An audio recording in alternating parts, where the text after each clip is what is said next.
Olá, alunos, nós vamos começar a trabalhar hoje com o tópico quantidade de movimento, que é representado pela letra P, que é justamente o produto entre a massa vezes a velocidade. A quantidade de movimento ela é dada nessas unidades. Eu posso utilizar quilograma metros por segundo ou newton segundo. Tá? É uma grandeza vetorial, embora agora a gente vai trabalhar apenas para sistemas de uma dimensão apenas, né? Mas depois a gente vai dar um tratamento vetorial necessário. Bom, a quantidade de movimento ela vai se diferenciar do impulso, que o impulso ele precisava de uma força durante um certo tempo, né? Também tinha aquela forma de escrever o impulso, quando a força é variável, que seria a força vezes infinitesimal do tempo, né? A diferencial do tempo. E qual que é a relação que se tem entre eles, né? Aqui, inclusive, o impulso também tem vetor, tá? A força aqui também tem vetor. Mas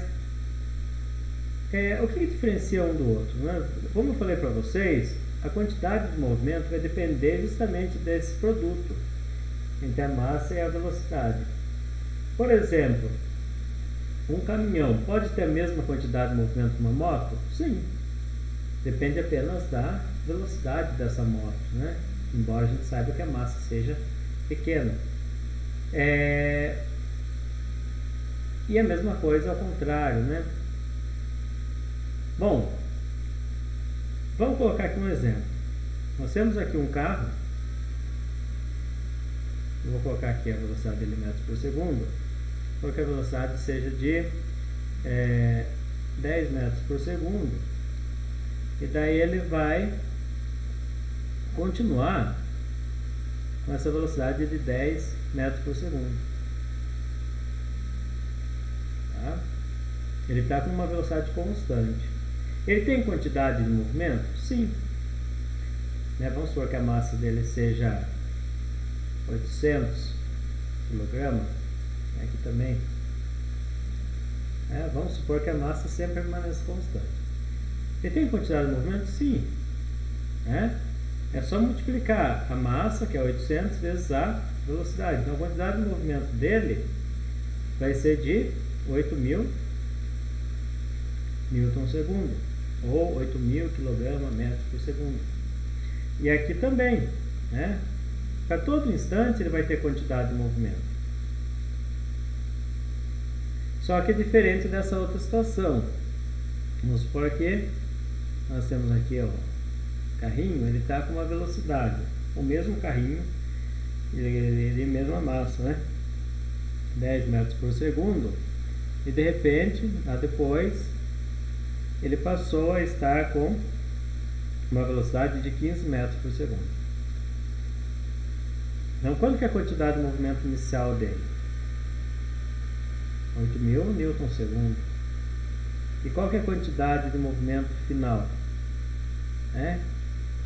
Vai ser, no caso, 12.000 newton segundo. Qual que é a diferença da primeira situação com a outra? A diferença é que aqui eu não tenho variação da quantidade de movimento. A minha variação da quantidade de movimento, o ΔP, que é a variação da quantidade de movimento, é zero. Enquanto aqui nesse outro caso, eu tenho variação da quantidade de movimento, que vai ser de 4.000 newton segundo. Professor, você estava falando antes do impulso. O que o impulso tem a ver com a quantidade de movimento? Bom, nesse caso aqui, eu posso dizer que não teve uma força resultante aplicada nesse carrinho. Enquanto nesse outro caso, eu teve uma força resultante aplicada.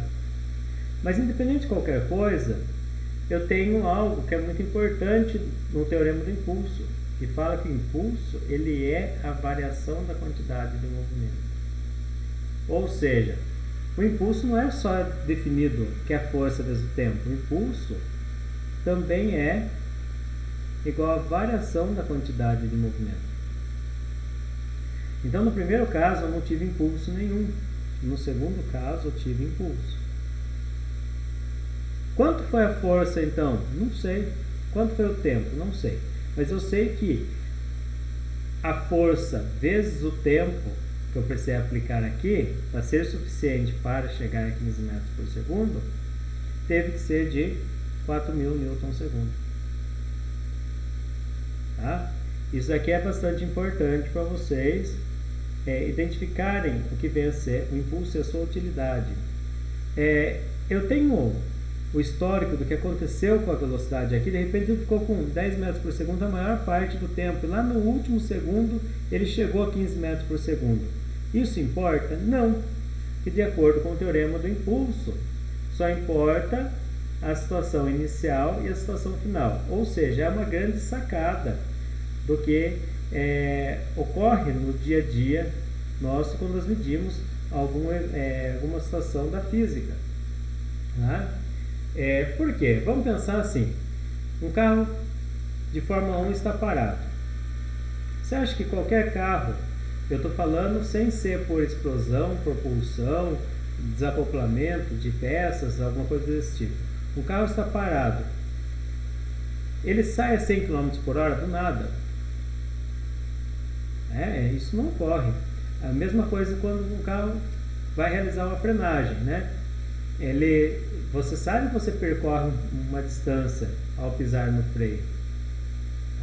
Tem um tempo para começar esse processo de frenagem e para mudar a velocidade, né, da velocidade maior para uma velocidade menor. E esse tempo, com a força que está acontecendo ali, seja uma força motora, uma força existente, trata-se do impulso. Então aí mora uma situação importante para a gente analisar. E daí a mesma coisa eu pergunto para vocês, mas é só o carro de Fórmula 1 que pode chegar a 100 km por hora? Vamos pensar, é claro que ele não sai de uma hora para outra, mas vamos supor, ele vai chegar nesses 100 km por hora às vezes em pouco tempo. Agora, um carro de baixa potência, ele também vai chegar a 100 km por hora, mas ele vai demorar mais tempo. Por quê? Ele vai demorar mais tempo porque ele tem uma menor força naquele motor, e o carro de Fórmula 1 vai ter uma força maior, então ele precisa de um tempo menor. Mas de qualquer forma, para mudar a velocidade é necessário ser aplicado um impulso. Tá? É necessário ter um impulso, seja uma força maior ou menor, mas tem que ter uma força dentro de um certo tempo. Tá certo? Então isso daí é importante ser analisado. Eu vou colocar um exemplo aqui, como se fosse uma bolinha batendo numa parede.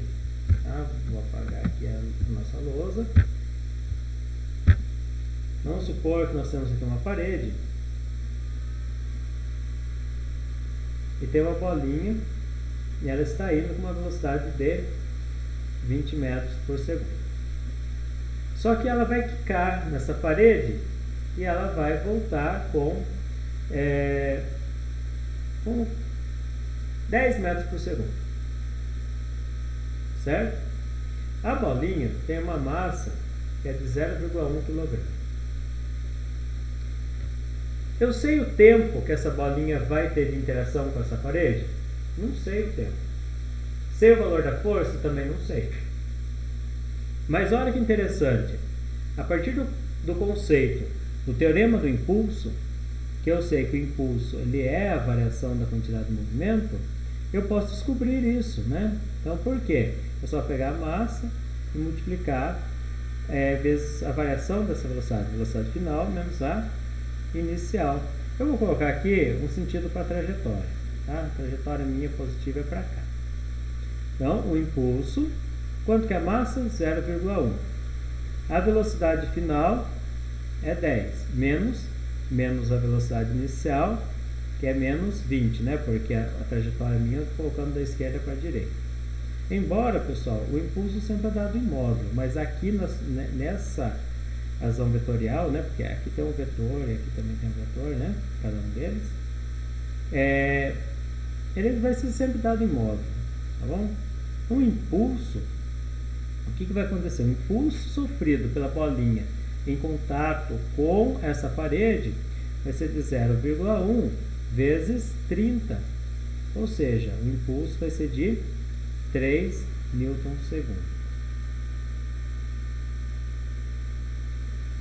Tá? Então, veja que eu não precisei saber o valor da força, não precisei saber o valor do tempo. Mas demora um problema. Mas o que acontece com essa bolinha ao chegar aqui?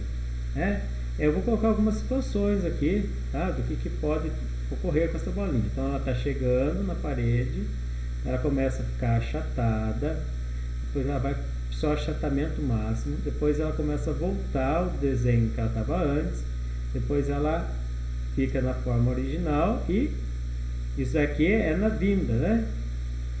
Na vinda. Isso aqui vai ocorrer na volta, tá? Então ela vai ter todos esses esforços aqui.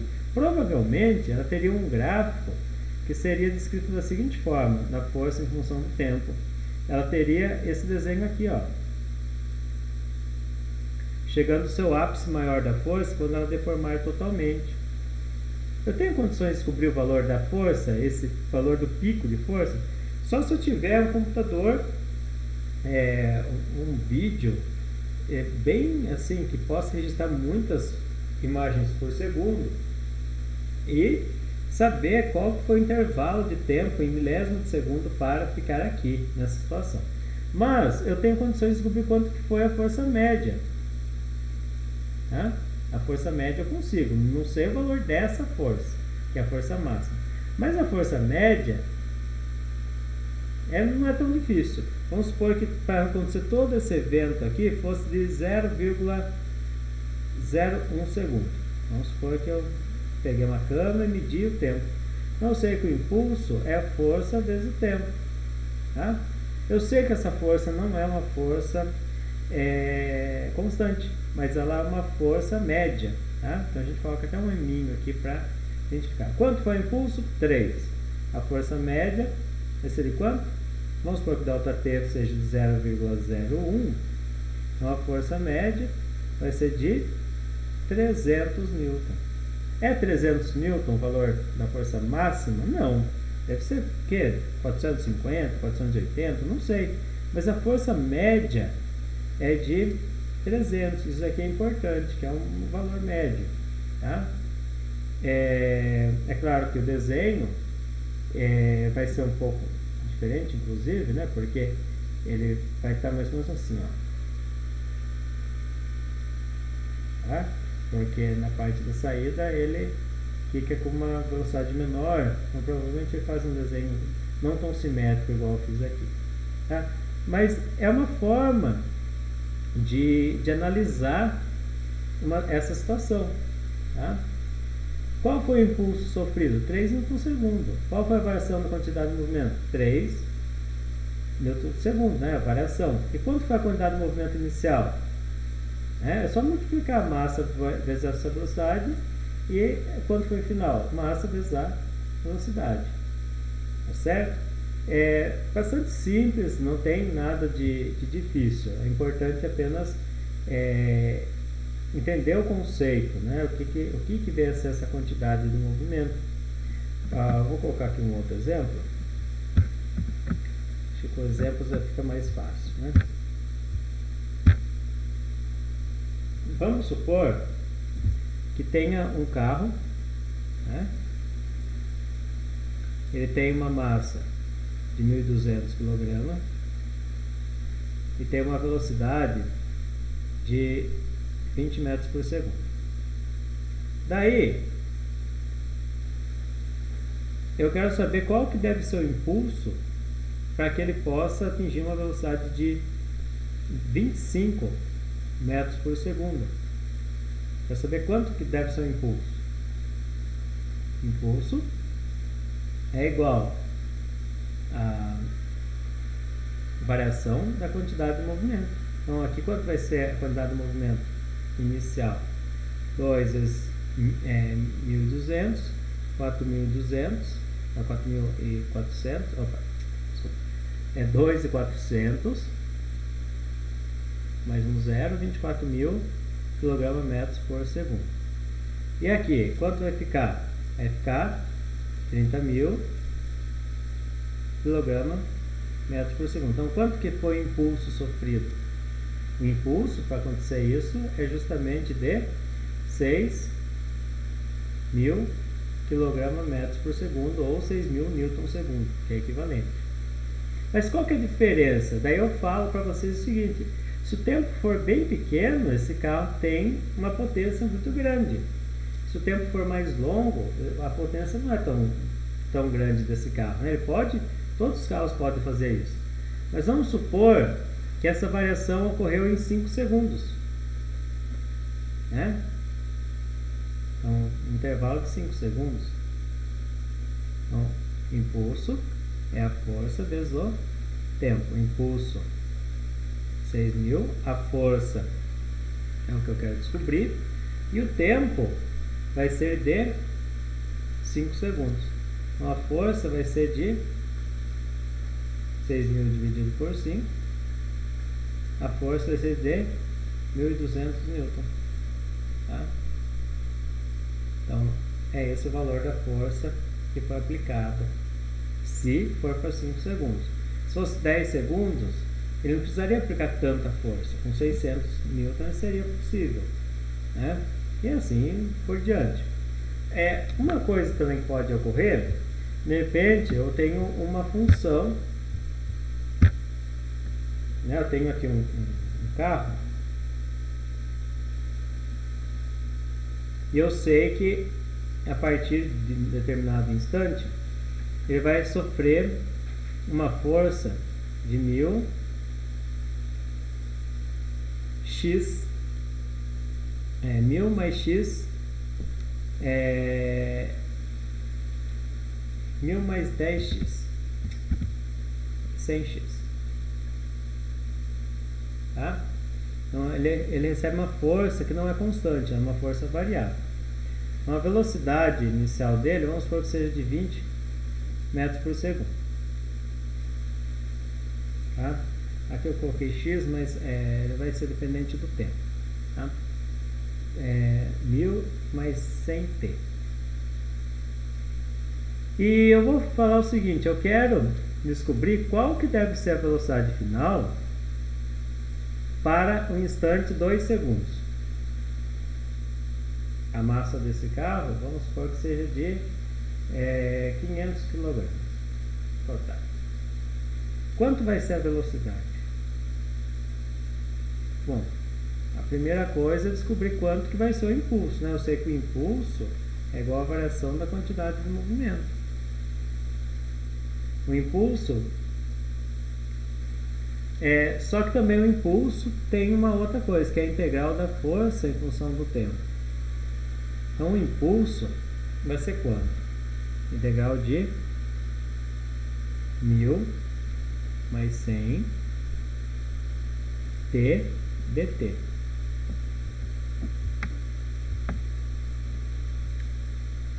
Então aqui vai ser o impulso, integral de 1000 t, integral de 100t, 100t ao quadrado sobre 2. Eu quero os limites de 0 a 2 segundos. Então o impulso vai ser quanto? Vai ser 1000 vezes 2 mais 50 vezes 2 ao quadrado. Então o impulso sofrido vai ser de 2000 mais 4 vezes 50, 200. Então o impulso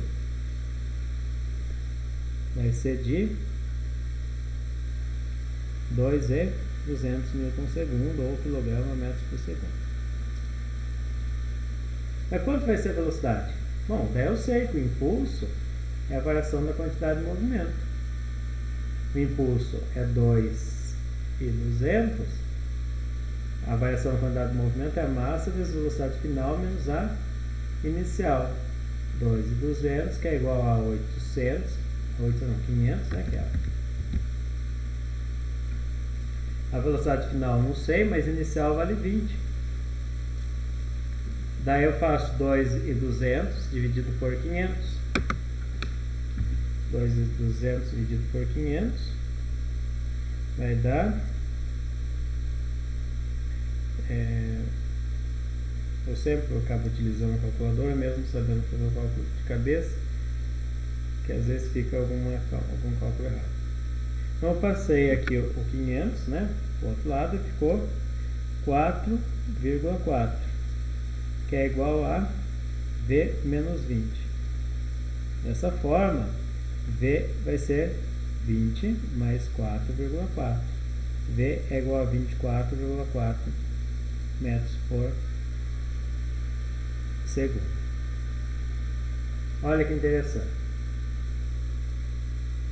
Então veja só, que aqui nós temos a velocidade inicial e a velocidade final. Eu não sei o que aconteceu com as velocidades durante o trajeto, mas eu consigo descobrir qual que é a velocidade final. Isso aí é uma propriedade bastante importante, né, do impulso. Tem algumas outras coisas que dá pra gente acabar descobrindo, né? Se eu quisesse saber, por exemplo, quanto esse carro percorreu, qual que é a distância ele percorreu para ter esse 24,4 metros por segundo. Temos condições também de descobrir isso, tá? Mas para isso nós precisaríamos descobrir qual que é a equação para a velocidade.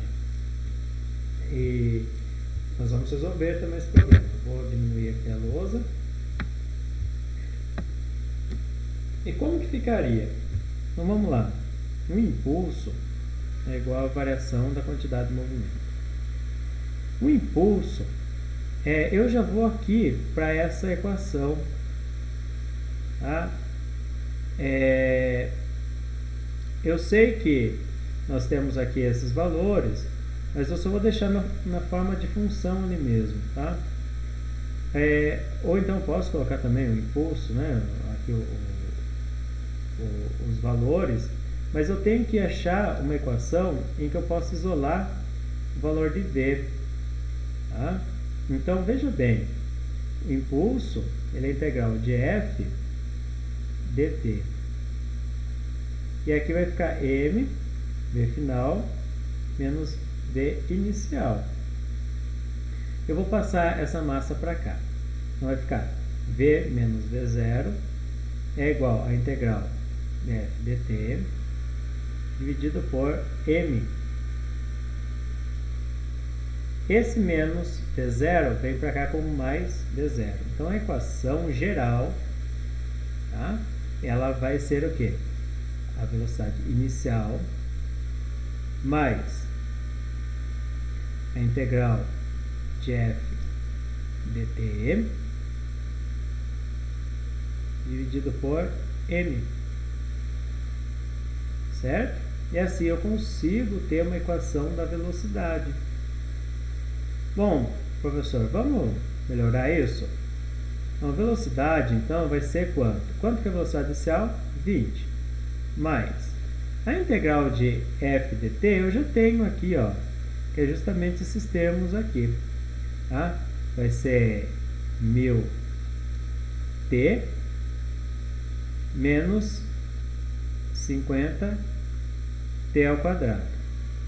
Só que eu vou dividir pela massa, e é os dois termos, né? Então aqui, ó, é tudo isso aqui dividido por 500, que é a massa do carro. Aqui não é menos, é mais. Certo? Então vai ficar então que a velocidade é igual a 20 mais, aqui eu vou melhorar, 1000t dividido por 500 vai dar 2t. 50t ao quadrado dividido por 500 vai dar 0,1t ao quadrado. Bom, só para vocês terem uma ideia como isso aqui é válido, vamos colocar para os 2 segundos, ver se bate lá o 24,4. Velocidade para 2 segundos.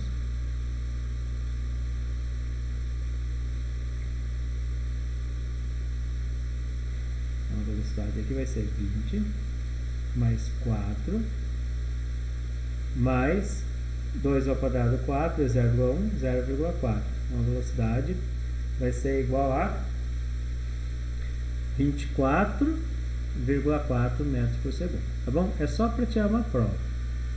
Mas, professor, mas por que eu preciso dessa equação? Vocês vão precisar dessa equação lembrando que o ΔS ele é a integral da velocidade em função do tempo. Tá? E o ΔS é o quanto esse carrinho percorreu. Então é importantíssimo vocês saberem isso. Então quanto vai ser? Então a ΔS será então a integral de 20 t. Integral de 2t, 2t ao quadrado sobre 2. Integral de 0, 1t ao quadrado, 0, 1t ao cubo sobre 3. Então aqui nós vamos ter aqui ΔS para os 2 segundos, né? Quanto ele percorreu em 2 segundos? É só colocar o 2, né? 20 vezes 2. Aqui vai cortar e cortar. Mais 2 ao quadrado. Mais 0,1 dividido por 3 vezes 2 ao cubo. Então, ΔS vai ser 40 mais 4 mais 2 ao cubo, 8 vezes 0,1 é 0,8 e 0,8 dividido por 3 vai dar 0,27. Então, a distância percorrida vai ser de quanto? 44,27 metros. Olha que interessante. Daí, se eu perguntasse para vocês, mas qual foi o trabalho realizado? Bom, o trabalho realizado, agora vocês sabem a distância percorrida. E vocês sabem a força, né? É uma força variável. Isso aqui é importante também falar. Tá?